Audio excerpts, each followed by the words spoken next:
কুমিল্লা ১০ নাঙ্গলকোট লালমাই সংসদীয় আসনে আসন্ন জাতীয় নির্বাচনকে সামনে রেখে ভোটের দৌড় এখন ঘরে ঘরে আলোচনার বিষয়।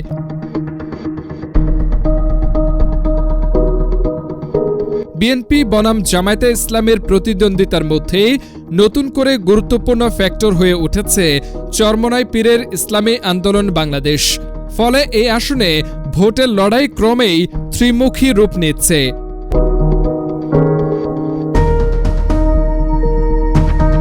জুলাই আগস্ট আন্দোলনের পর রাজনৈতিক অঙ্গনে ধারণা করা হচ্ছিল আওয়ামী লীগ নির্বাচনের বাইরে থাকায় কুমিল্লা ১০ আসনটি বিএনপির জন্য অনুকূলে থাকবে। তবে সাম্প্রতিক রাজনৈতিক বাস্তবতায় সেই হিসাব আর পুরোপুরি মিলছে না। বিএনপির দীর্ঘদিনের মিত্রদল জামায়াতে ইসলামী এখন এই আসনে বিএনপির প্রধান প্রতিদ্বন্দ্বী হিসেবে নিজেদের অবস্থান শক্ত করছে।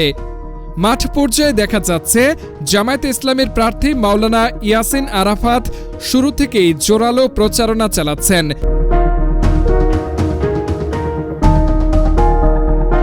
স্থানীয় রাজনৈতিক মহলে আলোচনা রয়েছে, প্রচারণার দিক থেকে তিনি এই মুহূর্তে তুলনামূলক এগিয়ে রয়েছেন।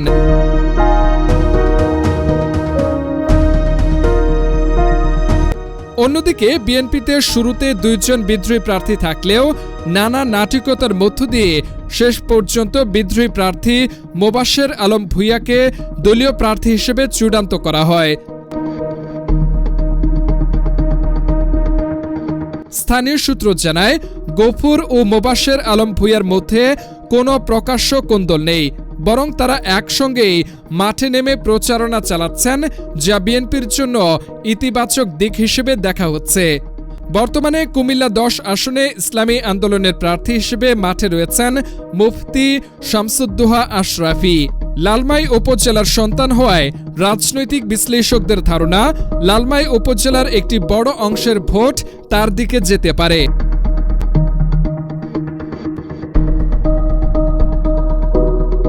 অন্যদিকে বিএনপি ও জামায়াত উভয় দলের প্রার্থী নাঙ্গলকোট উপজেলার হওয়ায় সেখানে ভোটের বড় অংশ এই দুই দলের মধ্যেই ভাগ হওয়ার সম্ভাবনা রয়েছে। এবার সরকার কারা গঠন করবে তা অনেকটাই নির্ভর করবে অরাজনৈতিক নবীন ভোটার এবং আওয়ামী লীগের সাধারণ সমর্থকদের ভোটের ওপর।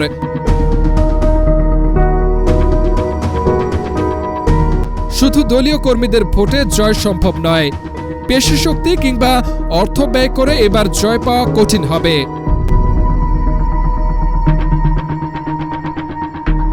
নির্বাচন কমিশন সূত্রে জানা গেছে, কুমিল্লা ১০ আসনে মোট ১৫২টি ভোট কেন্দ্র রয়েছে। ২৫টি ইউনিয়ন ও একটি পৌরসভা নিয়ে গঠিত এই আসনে মোট ভোটার সংখ্যা ৫,৩৬,২২৬ জন।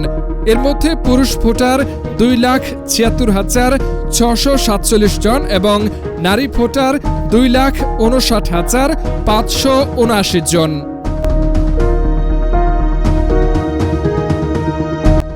তথ্যচিত্রে খান মোহাম্মদ রুবেল হোসেন, লালমাইয়ের কলম।